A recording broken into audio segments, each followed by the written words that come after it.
Amen. Amen. Thank you. All right. Appreciate y'all hopping on. Let's try to get out in an hour. We got a new format tonight, so we're going to give it a go. We're always trying to improve our Zoom meetings, getting better. So if we're going to go for an hour, if you're speaking, be highly productive with your words, and let's not try to repeat things over and over again. That sometimes has taken up a lot of space. Typically, the first 10, 15 minutes, we're trying to get going, and then the last 10 to 15, we kind of lose things. So let's try to be really productive in just an hour, and let's just get done and see what we can go through. As far as the new format, this is what we're going to do. I have Reggie taking some clips to start, and then Marshall taking some clips as well. So they're going to facilitate. So usually what I do on the DDRs on the Sundays, they're going to facilitate. I'll go through the video. They've seen it ahead of time. They're going to do what they need to do on their end. So we'll probably go 2 or 3 clips with Reggie and Marshall, and then I have some clips on the back end if I need to use them. The first one is a situation I'll let Reggie get into, but a situation in a boys game with us. I think we had on Facebook before, but we'll touch on that. And then all the other clips are going to be from the same game. Another format I wanted to do was, we've talked a lot on every meeting about the context of the game, and we don't know it's just one clip.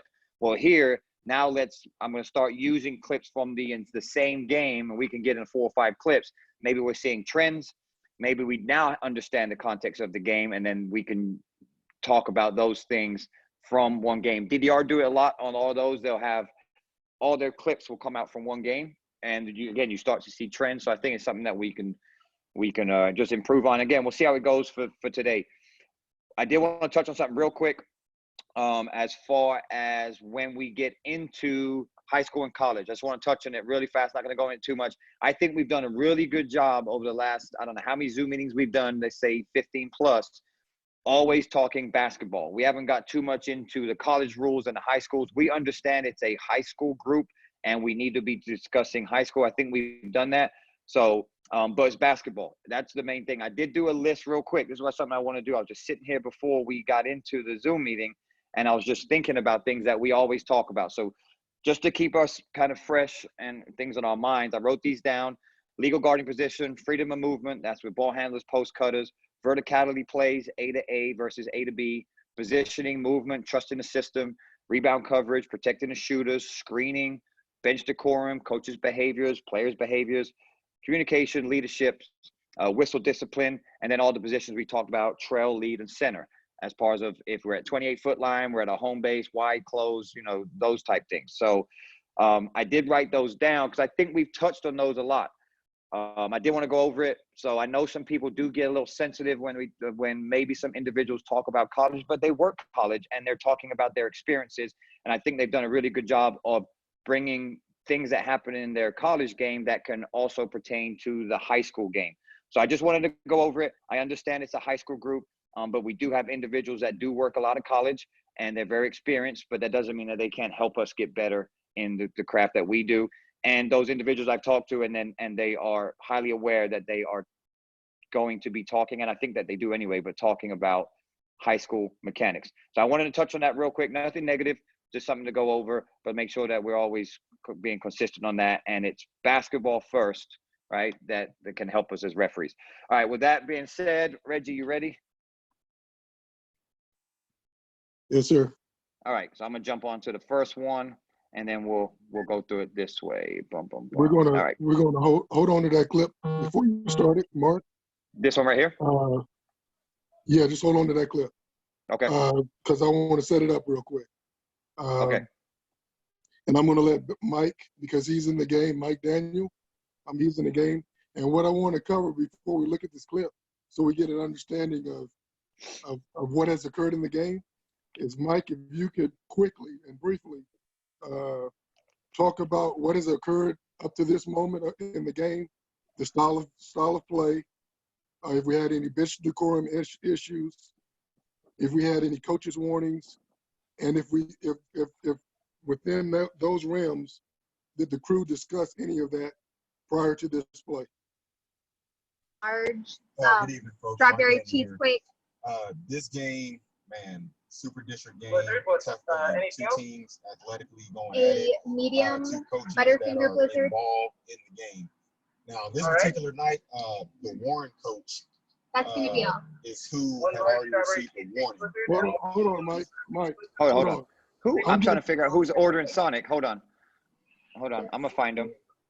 No, it's me. I'm at Dairy Queen getting dinner with the Oh Hey, give me a Butterfinger Blizzard. I'm at Dairy Queen. Give me a Butterfinger Blizzard. Mark, you trying to find somebody off mute? Oh, I did small. Come on, Mike. Let's go, man. He was going for the amen. But anyhow, the Warren coach had been very, very live this evening, and we had let more than we should have go early in the game, but we finally did have to issue a warning before we went in for halftime. And so if the clip that I just saw was the clip that I think it was in the second half of play. And so the Warren coach had already been warned, and so I'll let the rest happen on what goes on. Is that pretty much what you want me to talk about, Reggie? Outstanding. Okay, Mark, go ahead and go with the clip. Thanks, Mike. Yes, sir. I'm going back to mute. Amen. I just lost it. Hold on. Where did it go? Yeah, I just X'd out of it. Hold on, Reggie. I got to get it real quick. Hold on. And while he's pulling it up, just to let you guys know what we're going to discuss, I'd like to discuss it in this order. So be prepared to discuss positioning, trail, center, and lead, and what they should be covering. Okay, that's what we're going to go over first. And then we'll move on to what occurs after the positioning. Okay? All right, here you go. Got it. Reggie, you see it okay? Yes. All right.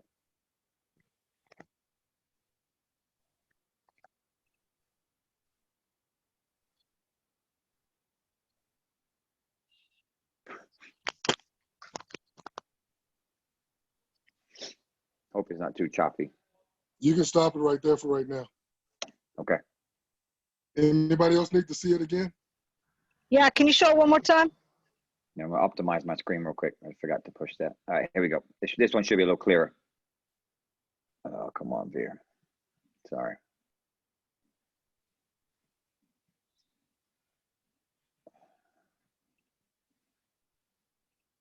Hold on. Got to update that boost. No, it's not that. It's why is it doing that? Hold on. I've got so many clips up here trying to navigate through it. No, they did upgrade. I'm not making excuses, but they did upgrade Zoom. And I don't know why it's doing this. I'm gonna get it. Hold on.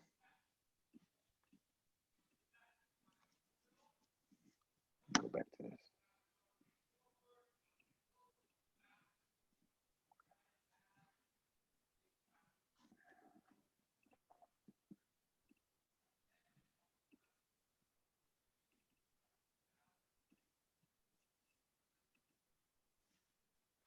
All right.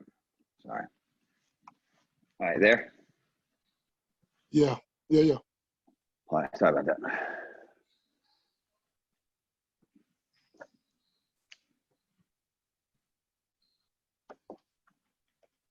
Okay. All right, it's good for everybody. Let's talk about the trail. Okay. Can anybody tell me anything about the trail's positioning on this play? I'm not gonna try and dominate the conversation, but I'd like to have a conversation about the trail. Anybody? Yeah, so it looks to me like the trail got a little bit too deep on that play, and he's put a lot of bodies in between him and that play. But it really is in the center's primary to start. Yeah, but I think the trail obviously didn't get back far enough to see the backcourt. Looks like backcourt to me.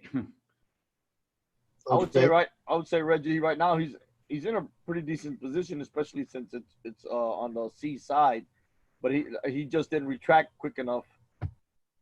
He was kind of just gingerly going back. Okay, I'm making notes, so keep going. What I see is that he's already feeling that a rotation is going to be bummed by lead, so he's already going down to center. He's already anticipating too early, so he's already taken himself out, and now we got two centers on this play. That's what I feel he's doing. That's my opinion. Mhm. That's good. That's a great point, Mark. Yeah. Anybody else? May I?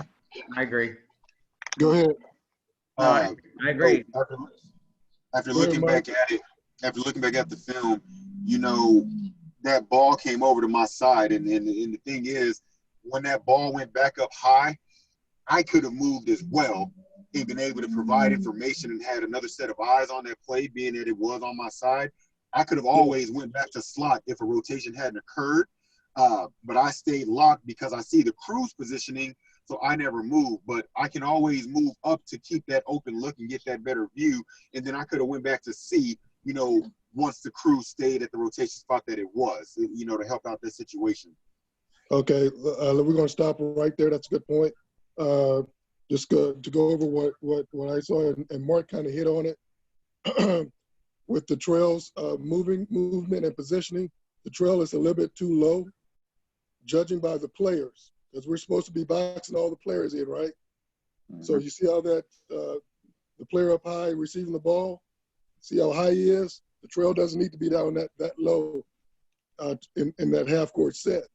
So I think the trail needs, even though I know he's anticipating a rotation over because the ball is on the weak side, I think he should have held up a little bit.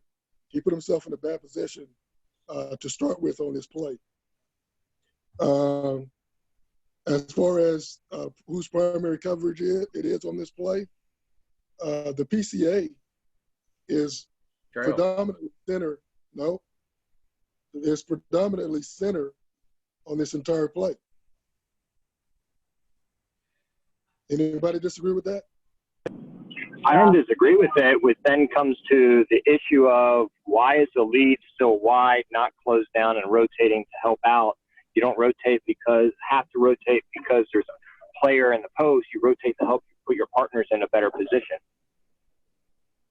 Yeah, but in that instance, the C should have came up when this player number 12 had the ball, because it looks like I don't think he sees through the play, to be honest. It looks like he sees the backside and he's just stagnant. So as the ball's shifting, the C should have been shifting up as well, because right here when this point guard receives the ball, there's no way that the C has any idea, like has a clear vision on what's going on up there. Okay, Mark, let's get to the pass up to the high guard and freeze it. Okay, I don't know I'm sorry, I don't know what's your name. What's your name? Robbie. That's Robbie.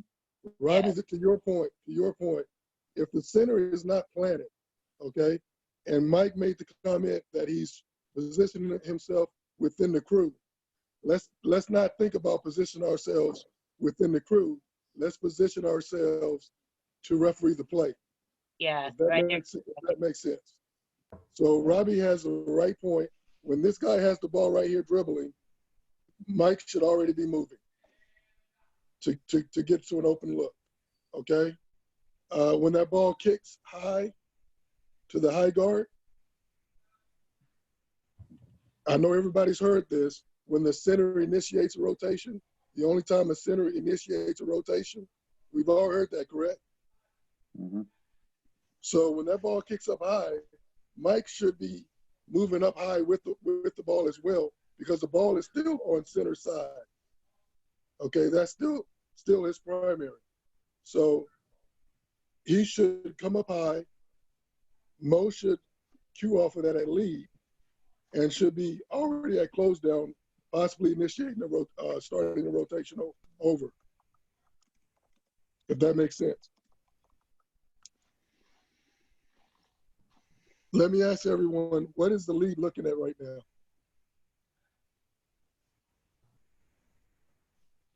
I'm betting on the ball up top. Yeah. And I agree. I agree with that. So he has a clear view, clear look at it, right? But what should he be looking at? His most competitive matchup, it should be aware of 44 on what? Correct. That is absolutely correct. That is his matchup. That's his first matchup. His secondary matchup is at the elbow if he wants to go to the elbow. But his primary is at the weak side block. Okay? So that's good on the mechanics, on the positioning that we're at. Now let's move forward to the backcourt and then the resulting technical. So go ahead, Mark. Reggie, guys, can you touch on one thing? Yeah, go ahead. Because I've seen this play before, but some others have touched on it. I think we do miss an out of bounds with the kid steps out of bounds right on center side, right here, right. So yeah. What are ways? Because it's hard because that plays right on top of Mike, right? What are ways we can get better to see that foot? Because it happens so fast too. Okay, we as officials we have to anticipate movement, okay? So we as officials, we cannot let plays, if we have room to maneuver, we cannot let plays jump on top of us. So in Mike's positioning, the ball is already on top of him. So instead of him being on the sideline, he should take at least a step or two back. If he takes a step or two back, he has a better look at the players and the violation out of bounds. He doesn't need to go high. He doesn't need to go low. He just needs to step back away from the play. The play is getting on top of him. So as the play gets on top of you, it narrows your view. You move back to get a wider view. Is that what you were pretty much hitting at, Mark? Yep. Okay. All right. You want to get into the backcourt, right? Okay. All right. Here we go. Yeah. I'm gonna go slow mo. Okay. We all agree that that's a backcourt, correct? Yes. Backcourt violation. Yes. Okay. We know that Jay is in a bad position. And Jay is the only one that's trying to get a look. If center would have been high, we would have had a second look at that play. And that could have been center's call. Trail could call it and center can call it. Okay? Now, Mark, let's get to the gesture that Jay gives after the backcourt.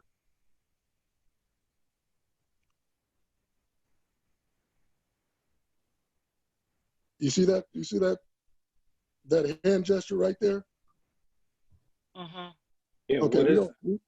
Huh? Yeah, I don't know what that is. I don't know what that is either. And I know he's trying to communicate that there is no backcourt violation. That's what I'm assuming that he's doing. He's trying to communicate that he doesn't have a backcourt violation. I think no control, Reggie. Maybe I'm thinking maybe the kid didn't have control. Is that? Okay. I don't know. That's a Okay. guess. I'm guessing. You know what I mean? Like here. Okay. He's kind of giving an open palm, right? I don't know. That's what I was thinking, is that he was Okay. saying that he didn't have control of the ball, but That's Okay. irrelevant, right? But if we don't use those common mechanics, then we don't even have to guess, right? Correct. If we well, use it's not the even a mechanic, mechanic. That's the Yeah. point. That's the point. We don't need to add anything into what we already have. Just go with what we already have. Now, I don't know if the coach said a magic word, and we know those magic words, but obviously it caught Jay's attention. Now let's look at the body language of Jay when he calls the technical and immediately after he calls the technical. Okay, freeze and Mark, get back to the top of the technical and watch where Jay goes after he calls the technical.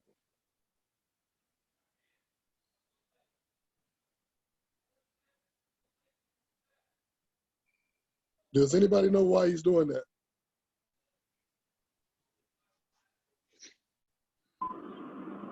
He's making sure he's not giving a second one. Huh? He's getting away from the situation to make sure he's not giving a second technical to the coach. Exactly. Right? So he's out on the court. He came up. It's justifiable, the technical, You might have missed a call. You know you might have missed a call. Coach still can't react that way. But now if I stand there, I'm going to let the coach say something else that other people are going to hear, and then I have to give him a second one. So I'm compounded. Not only did I miss a call and tee him up, now I got to toss him. So let's get the hell out of there so that way coach can calm down. The assistant's there to pull him back, and we just walk away from it.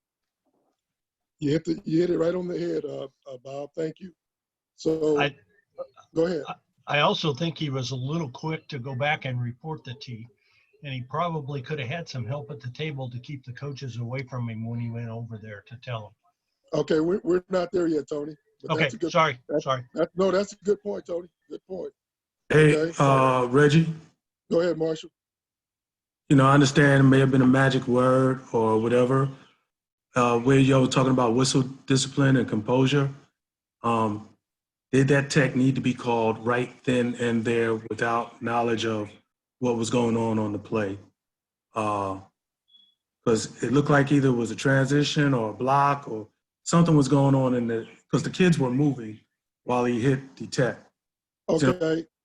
Okay, that's a good point. But on this particular play, when he hits him with the technical, the ball is airborne. I mean, they're just securing it. Well, what I'm saying is he's already turned his back right then and there to do what he needs to do. That play, you put the tech in your pocket, you hold it, and then once you get the disposition of the ball and the status, so that way we know what we're doing possibly better after the administration of the technical foul. Now I'm talking, but if we'd have did that, probably the disposition of the ball and putting the ball back in play would have been simpler as opposed to pounding. When he calls it, I don't even think he's sure the status of the ball. Marshall, the only thing I got for you on that, I agree. You let this offensive player finish the play because it's putting him at a disadvantage. If you hit that tech before this kid shoots the ball or goes into the act of shooting, then you got to wipe off a basket. You don't know if the ball goes in or anything. But once he's shot the ball, I'm whacking. If I'm going to give him the technical, I'm going to give it to him then. Because once his team gets the ball, I'm not letting him go down there. I'm not going to let that play out, let him finish, and then see him. Like, he's going to get it then. But putting the ball back in play, there's no question what's going to happen. The only thing I need to know is if that ball goes into the basket or the shot before I whack them or not. Because we're going to half court in high school rules no matter what. Yeah, 100%. That's what I'm saying. If we'd have just waited just a couple of seconds, and like you said, because the team that's going to benefit from the play is the one that's shooting the ball, and like I said, it just would have, the timing. That's all. And I'll be quiet after this. We have to run to that official or get to that official so we can help him. We get there, Marshall. We get there. We get there. We do that, but we haven't gotten there yet. But to your point and to Bob's point, both of you have excellent points. I'm going to give you a nugget, and I hope Mark doesn't mind that I give you a nugget. What I do in these type of situations where by rule, we are allowed to let that play finish, right? Like to Bob's point, let that offensive player shoot the ball and let the play finish, make or miss. What I do without blowing the whistle, is I indicate a technical on the spot and I point to the coach, letting everybody know on video that a technical is coming. Okay? Let the play finish, right? If he scores it, I'm hitting my whistle, and then I'm doing the process again, right? The coach is receiving the technical.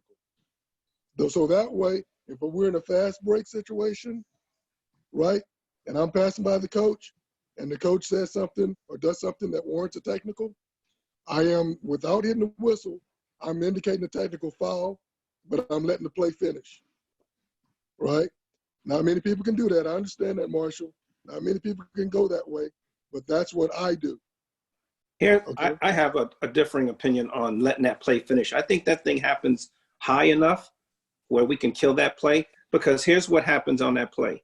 If we let that go, we got a basket, then we got a technical foul, and then we give them the ball back. We got a 6 to 8 point swing that could possibly happen with a ball that was at half court when I heard a comment that I didn't think was good for the game. Okay, if that comment occurs at that point, I agree wholeheartedly. But I can't tell by this video when the comment. Yeah, if it drops deep, then I'm waiting. If it goes that deep, but it looks like once he says that, yeah, okay, I can see that. Okay, let's Hey, Reggie, I got a Hey, Reggie, I got a question for you. Go ahead. Go ahead, PJ. Yeah, I know you're not done with the play yet, but just at the end, can you talk about, when you finish up, what kind of conversation you're going to have with the home team coach? Because in his mind, he just saw that one of his players complained about a player stepping out on the sideline. Then he just saw what he thought was, it could not have been, but he thought was maybe a back court. And then he also saw him get the offensive rebound and get ready to go down and score. So that's an opportunity for three different times that he lost a possession in one half court set. Okay, we'll talk about that, and remind me to hit that point, PJ. Let's get to the conference, Mark, between Jay and Mike. Okay, freeze it right there. Okay, now we're looking at players, and we got coaches on the court. Can anybody tell me who should be handling that? Probably the lead. Center official. Well, somebody's got to be dealing with the coach. I would have said before we went into the conference, if we were going to go into the conference, I would have, as the CEO, would have came up and had everybody clear the court and then have my conference instead of calling them over first. I would have had players go to their respective benches, make sure the coach got back, then go to our conference. Well, Mike, you got three officials though. You can have a two-way conference, right? And the other official can handle everything else, correct? Reggie, Yeah, I agree on that, Reggie, but I just think that we just called came to the conference a little bit too quick, maybe. That's what I'm saying. Okay. We can discuss in pregame though, on who's going to, like, when that situation happens, you should know. Y'all should discuss that in pregame. Who's going to take care of what? Reggie, it's a good point, Robbie. Go ahead, Mike. So in this situation where it could have been definitely better, I definitely wanted to get Jay out of that mix with Coach Smith right there on top of him. What I should have done is gotten the Warren players and that Warren coach back to their bench. I could have pulled Jay out, said, Jay, get the half court. Let me clear this side. Brennan's side, Brennan's already on their side. Mosley could have taken care of that. And I could have went and got Warren. Hey, coach, come right here. We're going to talk. We'll be right back with you. That should have been the first train of action with getting Jay. I could have pulled Jay, got the coaches cleared at the same time before just pulling Jay and just having all the players still around, for future reference. Okay. So nobody thinks lead should be handling everything? Yeah, I just don't want lead. To me, I want lead staying wide because it's just, I know it's a tense ball game. I'm probably coming closer to the action, but we got to have some vision on the big picture, right? I love what Mike did. I liked how Mike stopped him right away. I agree with that. Myself, sometimes with technicals, we get too emotional and we need to bring our partner down to the level and find out exactly what it is that we're going to adjudicate. And Kenny, what you're saying with the lead, I agree. Maybe move up some more, but he does have a good view of everybody there. Yeah, I think number one, what Mike did is spot on. You've got to get to your co-official first because you don't want nothing else to. If something else explodes, you want it to tell on itself.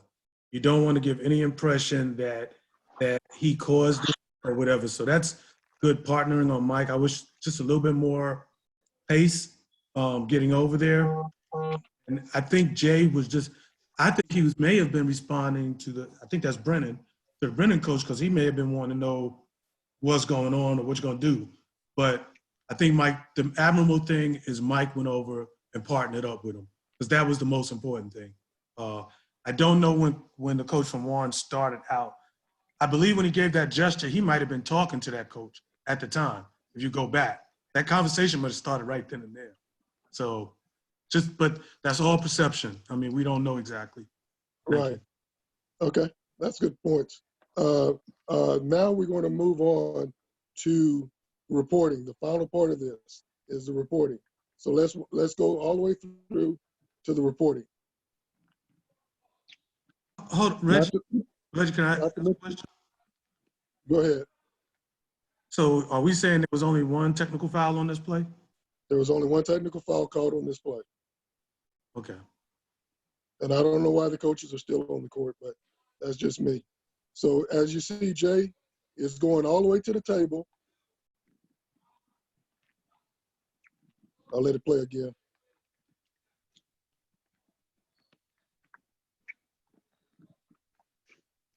Because to me, Jay is going into the Lions' den. So he's going all the way to the table. The coach is already, emotions are high, and he's going all the way to the table. Now the coach has got free access to him. So what we need to start doing when we have these type of situations, because we had a previous clip in the previous Zoom meeting where an official did the exact same thing. Go all the way to the table and report the technical. We don't need to do that. We have a reporting area to report everything that we do. And that reporting area is right around that end, the base of the end. If Mark can put it like an X right there on that end, right there is where we need to be reporting our technical foul. That way, we are away from all the coaches, all right? We're right there in that box. We're away from the coaches, speaking clearly so the table can hear us, all right? Also, what this does is if the coach wants to come at us again, right? And we have to give an issue to another technical, everybody in the gym knows why we're giving the technical. Instead of going all the way to the table, giving him free access, he can say, who knows what he can say, okay? But only you, maybe the table, can hear him. So it's more defendable if we have to give the coach another technical. It's more defendable if we have more witnesses. If that makes any sense. Hopefully that makes sense. But I don't know if anybody else want to comment on that. Yeah, I just want to say, go ahead. I'll wait. Hey, the only other thing, Mike, this is a just learning piece, Mike. So when Jay goes over the report, Jay doesn't need to go as far, just like Reggie said. But Mike, you've got to go over and take care of the coach at this point. So I know you went to go probably tell Mo what we're going to do, but at this point right now, we need a second official. While that first official's reporting, I'm going to go over and I'm going to take care of that coach. And we're going to get that. I'm going to walk that coach all the way back to the bench. I'm going to get them out of that situation. I'm going to do this to try to calm them down. I can have the conversation of, hey, coach, if we miss that court, we can't change that, but you can't come out on the court to act that way, whatever. But we've got to do that. The other reason is for what Reggie said of going to the Lions' Den. We sent Jay over there. Jay walked away from the situation in the first place, so he didn't have to give a second. But if we send Jay over by himself and nobody goes to get the coach, and coach goes off and says something, you're putting Jay in the spot that he has to give another technical if he says something, compared to we can be talking him back, walking him back, and if he goes out of line, there is a second official, a different person adjudicating a second technical foul. That is an outstanding point, Bob. That's great. So to piggyback on what Bob says, after you finish that conversation, the first person to leave that conference should be the non-calling technical, the guy that did not call the technical. And that guy should go straight to the coach who is receiving the technical, and to Bob's point, get him away and talk to him. You're not selling your partner out. You're diffusing a situation, okay? So get to the coach, have a conversation, try to calm the situation down, and do not let him get back to Jay. Reggie, make that statement one more time, because I think we have a cultural opportunity about the selling out of the Okay. talking to the coach. Right. So if I'm calling a technical foul, right, I trust my partners.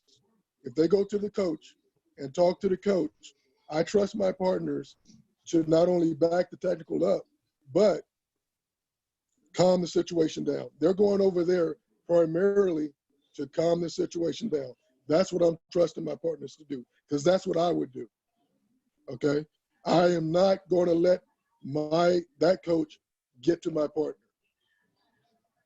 Right? I'm going to stand between him and my partner, and he's going to have to have a conversation with me.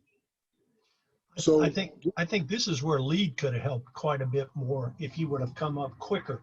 I understand Kenny's wide view and things, but I think if Lead would have come up, got in the conversation and known what was going on, it might have freed up Mike to go take care of that.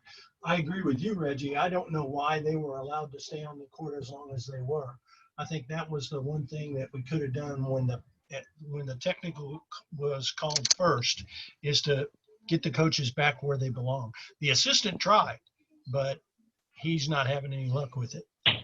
Well, and to Kenny's point, to Kenny's point, I would have liked to see Mo send the players to their timeout area. So black goes to the black bench in their timeout area, white goes to white bench in their timeout area, and get the coach back. That's what I would have liked to have seen. Go ahead, Robert. Hold on. Somebody's in front of you, Mike. Okay. Robert, you want to say something? Do I want to say something? Yeah. No. Okay, I'm sorry. Can I say something? Because I've been told the one time that I got a text. Oh, shit. The one time I got a text. No. But Thank you for bringing some lightness to the conversation. Okay. But the one official came up to me, and because I didn't know why the tech was called, or what was the call, and he's like, I don't know, coach, you're going to have to talk to him because I didn't see it. Okay. But that's not a bad response. That's legitimate. That's legitimate, Coach DeMarco. And I know Kenny and everybody else agrees with this. If the official is comfortable with going over there after giving a technical, he can do that. He can go over there and explain it. But if I have the feeling that the coach is not ready to hear it, or the official is not ready to deal with it, then I'm gonna do my best to try and avoid that conversation between that coach and that official. Okay. So sometimes we have to give the time to die down, and sometimes we can go ahead and have that conversation. It's based on. Go ahead, Kenny. And to Coach Camacho's point is that we can get that information for the coach, right? The off official, because he may not be ready. Hey, so tell me what was the technical for, and that's okay as well. That should have been the discussion at half court, where they all would have known what the technical was for. So after Jay talked to Mike and relayed that information, first things first, they needed bench decorum established again. That number one. Then we could have had all the conversations we needed. But what happens is, by not putting bench decorum back where it needs to be, we still have potential problems. And the earlier we would have did that, would have probably helped the whole process. Hindsight 2020. Good point. But we're learning. Everybody's learning on this play, because this is a good situational play to go over. Any other comments? Yeah, Reggie. One thing I seen Malcolm do, it kind of blew me away, was in this same situation. Well, it was a fight actually, but in this situation where he got like you guys said, your Marshall said, got the teams to the benches first. They came to half court. They discussed what they had, and then the calling referee, let's say the trail, went to the table and explained to the table what he had, and then the lead went to the Brennan away team coach and explained what they had, and then the center went to the home team coach. They kind of did it as a crew, and if you look at this crew here, they're doing everything kind of, hosh-poshes instead of as a crew, as a cohesive crew. That's it. Well, to your point, PJ, no one has had a conversation with the coach. Mm-hmm. You know what I mean? No one has gone to either coach and told them what. So all the coaches are like, what's going on. So, to your point, Mo could go to Brennan coach, Mike could go to the Warrens coach, have that conversation while Jay is reporting, and then we can come back and resume play. Yeah, I agree. It was real quick too, and it was something I'd never seen before. So I just took note. Reggie, may I? Go ahead. Now, like I said from the very beginning, that's the great thing about video and feedback and learning. From the very beginning, when I came to get Jay, had I got the Warren players and that Warren coach to their bench right away, right? Brennan players to their bench, we all three could have met at half court. And when we come out of that meeting, Jay's going to the table, Mo's got Brennan, I've got Warren. Like I said, learning, it's great stuff. That's why we're here. And everybody on this Zoom call, that's the way we should handle these type of play situations. Is when we have an unusual play where we have to slow down, to Marvin's point, where we have to slow down, we need to go ahead and send everybody to their respective benches.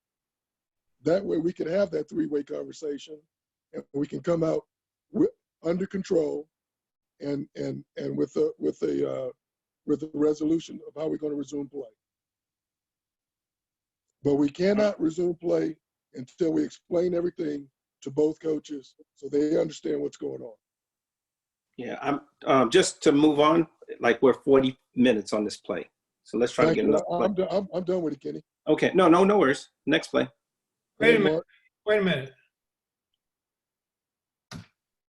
Go ahead.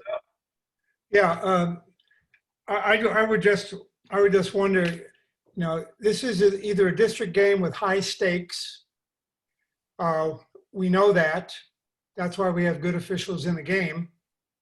Too often we overlook the things that could go wrong because we're saying that good teams will never have bad things happen in a game. That's the mentality that a lot of people have, right?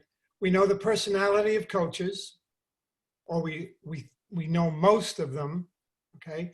And I would have wondered if this had been addressed at all in the pregame. This is a tough game, tight situation, probably will be close the entire game.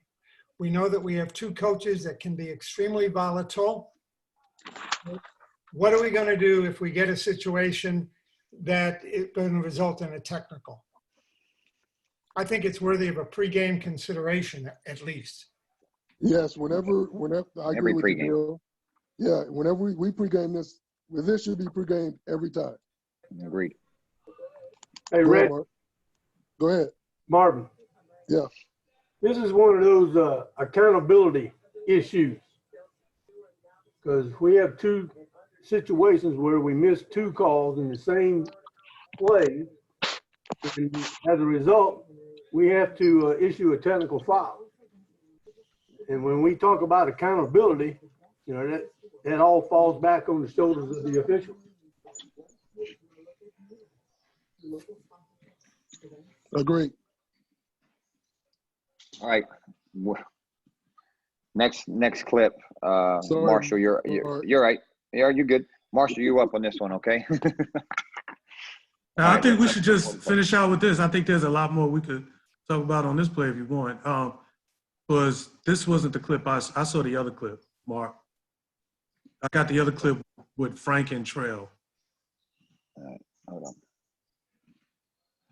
Frank is in the trail. You got the tip?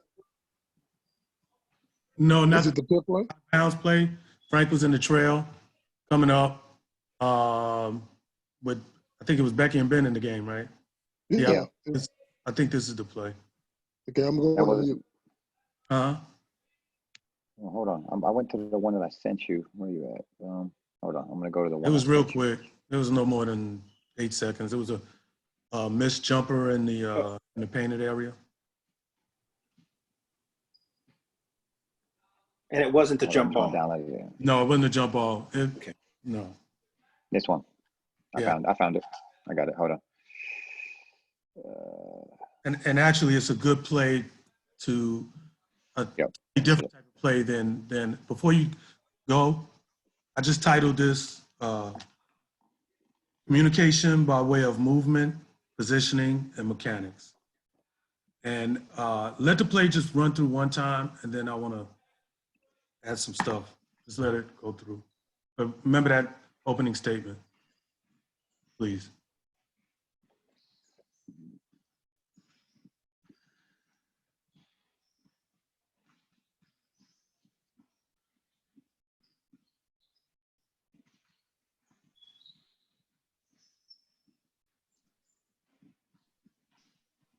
That was it. Yep. So just hold on, Mark, if you don't mind. Everything we do on the court as officials, we're talking to our partners and we're communicating. Now, mechanically, can someone, just this view right here, can someone elaborate on what should be happening with the trail? More to the next lane. Start to wait for the ball to reach the free throw line before we entered onto the court. Right. I think Frank is probably a little bit lateral with the dribbler. And then with it being over here in the C zone, he may have been able just to move over a little bit. Even though there's no pressure, he can still move over a little bit on the play, I think. But right. Okay, just to speed through it, like I said, time is of the essence. When me and Marvin spent some time in the manual, the high school manual, and there's nothing really in there about waiting to the free throw line, but we have been told, just to let everybody know, it's not in the manual. It says trail, stay trail. That's right. This play starts in the beginning. I got this from Glenn many years ago. If we'd have V'd up and went that one lane over, we're 2 lanes over, we'd have been talking to our co-officials to anticipate that the ball's coming up on that side of the court. If you look at lead is great to start. But in this view right here, trail should be trying to find a reason to find a way to communicate with C that I want to give the ball up to you. I want to go off ball. But that did not happen. And in actuality, and I'm saying the head. I'm not going to say what he's looking at. I'm just saying his head is pointing in that direction, giving the perception that he's still on ball. And maybe because C has not accepted. That's what I'm saying. Communication needs to occur, non-verbally. But by also starting the 5-second count, you're also saying I'm on ball in something that's not in my primary. So we stayed on ball probably way too long. And if we'd have came up in that V in the beginning, we probably would have been able, none of this would have occurred. Go ahead. Marshall, you may want to elaborate on V. I'm trying to get a diagram for you. Can I do a lot that? of people may not know. Yeah, sure. Go ahead. So Lorenzo taught me the same thing. So as I'm going to the play, I'm hustling with that play and I'm staying connected to that play. And as that play starts to go across, I then hustle into my position, keeping on, because that lets the C know that I'm leaving this play.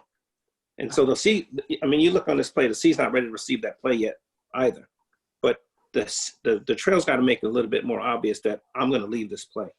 Right, and I'm talking. By him going in that V, like you mentioned, Kenny, I'm talking to C when I try to start moving away. I'm giving you this play away. But being that he went up in one line, there was really no communication, even though C should be aware, okay, through the peripheral or whatever, should be aware the ball's on that side. Because one, we got to get to our starting points so that we can accept plays. If you look at this play, C never gets to the starting point. Go ahead, Mark. Please, thank you, sir.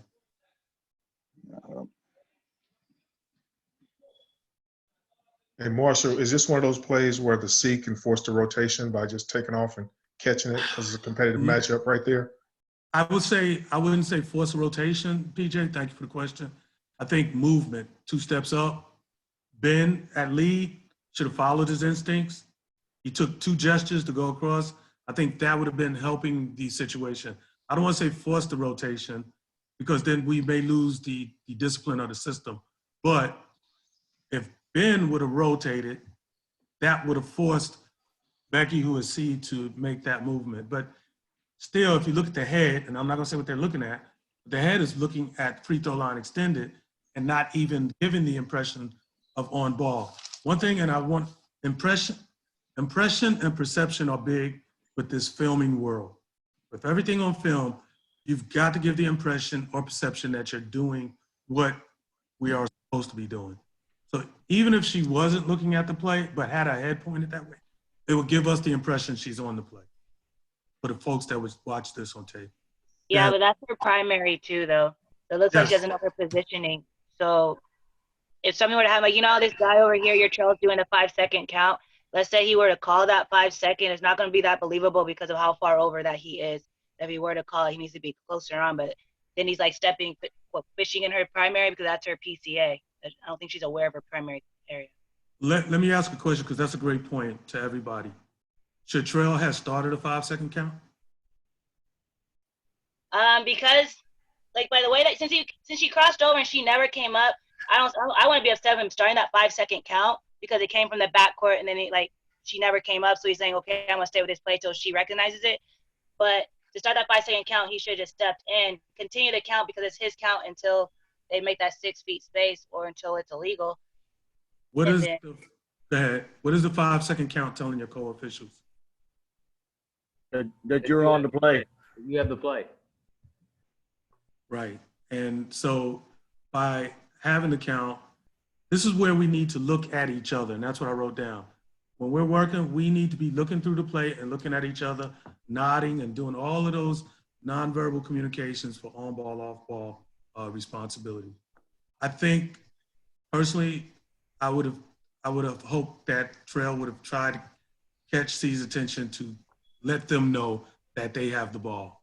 Like you said, if he's forced to call a 5-second count there, that's going to be a hard sell. Hey, Marshall.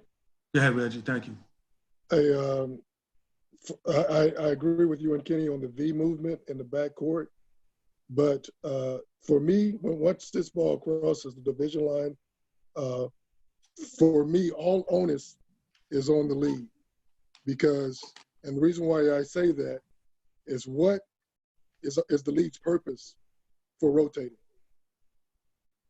I'll let somebody else answer that question. There's a question on the floor there. So that everybody can get in a better position. Right. To see the play. Put the crew in their partners in the right position to officiate. So for me, once that ball crosses the division line, lead should already he's already in close down. He should already be gone. And that's what I'm saying. Ben did an excellent job of getting the close down and waiting for the ball to cross half court.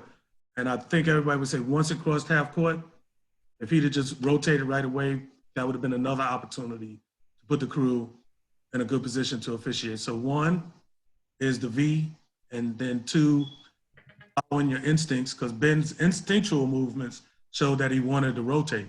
Just like in school, they say your first answer is mostly unlikely going to be the right answer. If you go down, or if you can keep moving, Mark, roll the tape, you'll see Ben make two moves to rotate. So he was thinking about it, and this goes back. I hate to use this word, but it's true that when you're jerking, the communication is indecisive, and we don't know what to do. Even though I don't feel C is aware at what lead is about to do, because once C would have saw a lead in close down coming across half court, that should have been that's more communication saying, okay, I'm about to get something because lead is coming over. Anybody got anything to add on that? I want to add something because I want to bring some context. I watched the whole game today. So still runs a ton of high ball screens. Like the whole game, they were running high ball screen after high ball screen and on either side.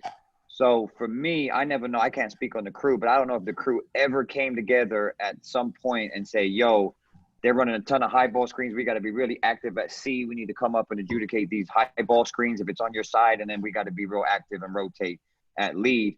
But that was the point I wanted to make because I'm able to see the whole game, and those are conversations I believe that we need to have. We need to understand styles of plays, and you know, we talk about that in pregame as well. But we need to do it in the game. I just wanted to add that, and anybody else can touch on it. Yeah. Any other comments? Because I have one more. Does I have anything to add? Are you wanting her to leave a look? So I know you're saying you're wanting her to show that she accepts that he's coming over. Because I mean, I won't. If I have a look, even if the leads come over, I won't leave because I'm not gonna rotate out of a look and lose my open position. I don't know if that's the case here. I'm just saying what you're recommending. What I'm saying, Aaron, is this play is clearly in C's PCA. So C has to show some illustration that this is their play, they're on ball. And by lead being at close down already, should have forced C to at least take a couple of steps up and then force Frank to go down into the C. So this is a play that C should be accepting as soon as it crosses half court. These players. Yeah, I agree, Marshall. She's got to take a step or two. Again, it's communication with the movement. That's what we're doing because we can't yell at each other, right? Exactly. So we got to communicate with movement. 2 steps, then Frank maybe hustles to the C, or maybe it pushes Ben to come over. Hold on. I'm going to make an excuse for Frank, but I think maybe because he did not see C ready to accept the play, that's why he came over more to start his count. And that's what I was getting at earlier. That should that be a count or no count? And the thing is, we obviously could tell that the person's closely guarded. So to protect the integrity of the game, somebody has to have a count. Yes, sir. Yeah, because if you look at the film, he crosses over and he doesn't count. He gives it a second to see if he's going to take it, and then he starts his count. Excellent point, Robbie. And that's what I'm saying. We have to protect the integrity of the game. And then I don't know if Frank was thinking this way. I'm sure he's on the call, but I'm sure if I'm Frank in that position and I had to start the count, I'm trying to find a way possible that I don't have the count anymore if the ball stays over there. I'm looking for a change in status, either a holding of the dribble or a pass or something to get C engaged. When we're not all engaged to the level we need to be, that's when the system starts to break down. Fortunately, there wasn't a whole lot on this play, compared to the last play anyway. So go ahead and roll it. And I just had another point to make, and I think we're good. I think we've got the gist of this play.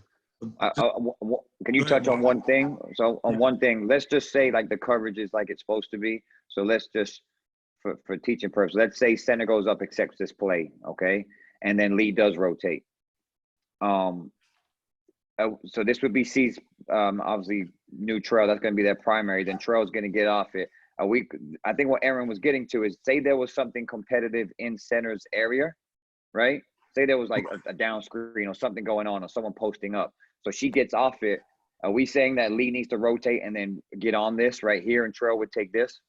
Well, from a high school mechanic, on rotations, lead is supposed to referee in the past. In the women's mechanic and other areas, they referee into the future. But regardless of all of that, lead should be cognizant of these players, high level of cognizance, because you know that C is going to accept that on ball play. So yes, I would think lead in the rotation. Once again, communicating somehow or another, non-verbally, I will these players while you move in, and lead trails focus.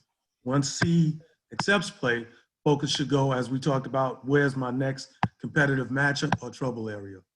But we didn't have that on this play. But yes, Aaron, if I wanted, the most important thing for C in this play was to accept this PCA one-on-one matchup with the ball. And then that system would have really worked well. If I can add to that, if we go back to that spot where Mark had it, and we know, to your point, Marshall, lead referee, leads, let's say the hypothetical situation, if lead had already started a rotation, for me, lead is still going to be refereeing the pass, but the trail to C 23 and that other player is not a competitive matchup.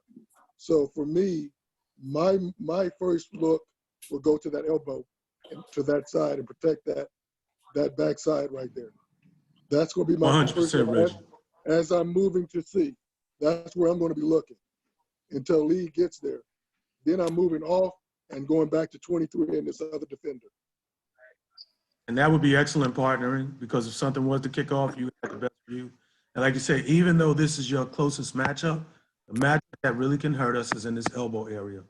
So I could peripheral on 23, but I know my focus would be in that elbow area. Like I said, if you roll it, Mark, you can see the hitching by Ben. If we're gonna go, go. And I think that's universal. And in rotations or switches or whatever, if we look surprised, then we may have missed an opportunity. That means we're late. And then on the shot, if you go on the shot, only one that looks like they could have refereed that play would have been Lee. If T rotated totally out of the play, Trail rotated out of the play on the pending shot. Remember, when the shot goes up, we go down or on. I think there was a slight bail on the shot. There was great hustle, but there was never that step down towards assuming all shots are missed. Trail stayed stationary and kicked out as opposed to staying with the play. Because I think there is a walk under, yes, on the shot. I didn't really want to get into judgment, but if Frank comes on the floor somewhat to see, because of where the play is taking place, I think they would have had a clear view. Let me back up. Does everybody agree that that's a foul on the shot, on an airborne shooter? Let me back up. Is that a foul? Somebody say. Yeah. No. Yes. Yeah. Yes. The defender is walking in too. Yep, the defender's walking in. Right. Okay. So other indicators as far as putting in your toolbox, when a jump shooter goes up and the ball comes up so short, and she might even got hit on the arm the more I look at it. We've got to say, is this player, whatever been showing me all game, it's on the arm and the walk under. So these are the type of plays that we have to have a whistle on, I think. Frank, The foul on 22 or the other one behind her? You said the one walking in, the little one behind?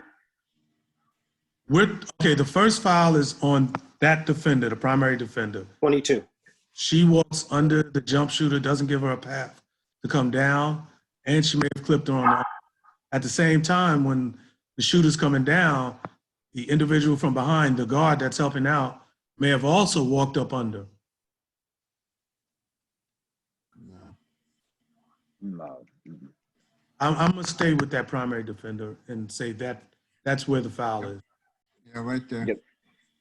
Talk about positioning on it, Marshall, because I don't think any three of them are in good position to adjudicate. Right, that's what I'm saying. Well, I touched on it earlier. The only one that has any chance of making a call is the lead. Trail is, okay, stop right here. Stop. This is, can you mark it, pin mark it? This is too far. This says I'm not engaged in this play for Trail.